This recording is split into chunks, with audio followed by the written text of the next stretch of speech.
It's Professor Dave. Let's learn the imperfect subjunctive tense. He knows a lot about all kinds of stuff. Professor Dave explains. We've learned about present subjunctive and past subjunctive, as well as the sequence of tenses. During that lesson, we saw that any time there is contemporaneous action, or action in the subordinate clause, happening at the same time as the main clause, whenever the action in the subordinate clause stems from a secondary or historical tense, we will need to switch from the present subjunctive to the imperfect subjunctive, or Imperfetto Congiuntivo. So let's learn how to use this tense now, which will be a great one to help you sound really smart when using the subjunctive mood. First, what exactly is the imperfect subjunctive? Well, let's look at two sentences in English. First, one using present subjunctive. I hope that you are going. This is contemporaneous action in the present. I hope right now, and you are going right now. Now look at this one. I was hoping that you were going. This is still contemporaneous action, but the main clause is historical. I was hoping. This tense triggers the use of the imperfect subjunctive, that you were going. Now that we understand the purpose of the imperfect subjunctive, let's learn how to form it. Luckily, this is not too difficult. We will just take infinitives, remove RE, and add a particular ending, which is easy to identify. Let's go through all the forms for one verb from each conjugation. First, cantare. Che io cantassi. Che tu cantassi. Che lui o lei cantasse. Che noi cantassimo. Che voi cantaste. Che loro cantassero. We will notice that the main difference from the present subjunctive is that the three singular forms are no longer all identical, but rather the third person singular has changed slightly. Also, the third person plural just adds RO to the singular form. And we can identify this tense from the double S found in most of the forms.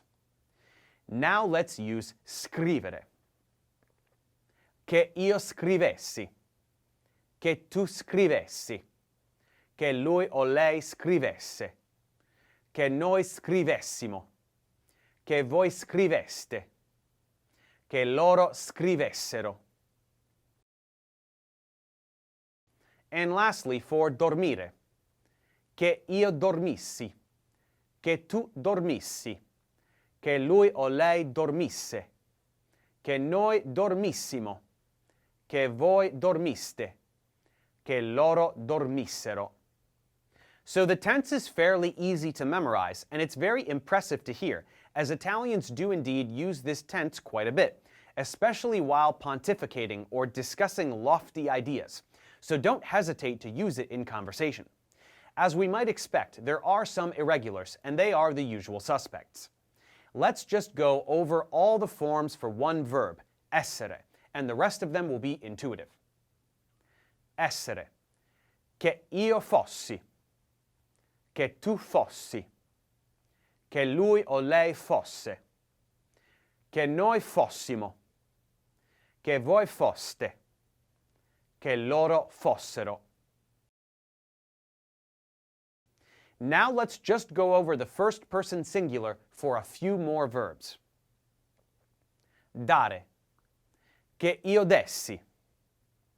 Stare, che io stessi. Fare, che io facessi. Dire, che io dicessi. Bere, che io bevessi. Tradurre, che io traducessi. Now that we have this down, let's see how this works.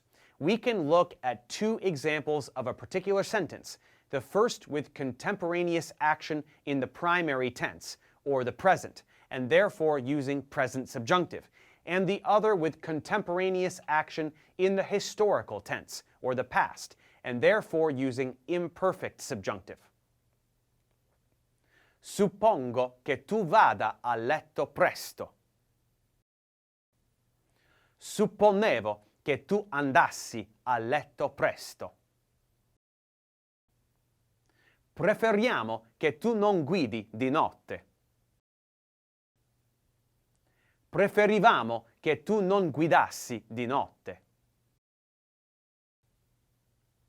Vuole che io lo faccia subito. Voleva che io lo facessi subito. So this is a very literal way to use the imperfect subjunctive. Another usage for this tense is to express regret or desire for something that is unattainable or unlikely to happen. Here are some examples. Almeno ci fosse il sole. Magari avessi più soldi. Se solo seguissero il mio consiglio. Se tu sapessi che cosa è successo. Credevo che loro stessero dormendo. And that's it for the imperfect subjunctive. There is just one more subjunctive tense to learn, but before we wrap things up, let's check comprehension.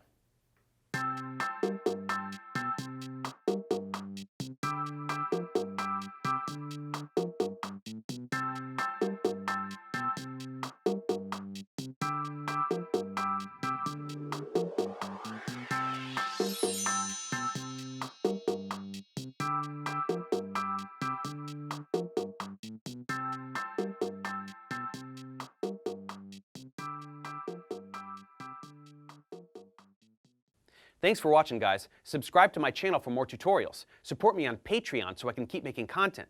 And as always, feel free to email me, ProfessorDaveExplains@gmail.com.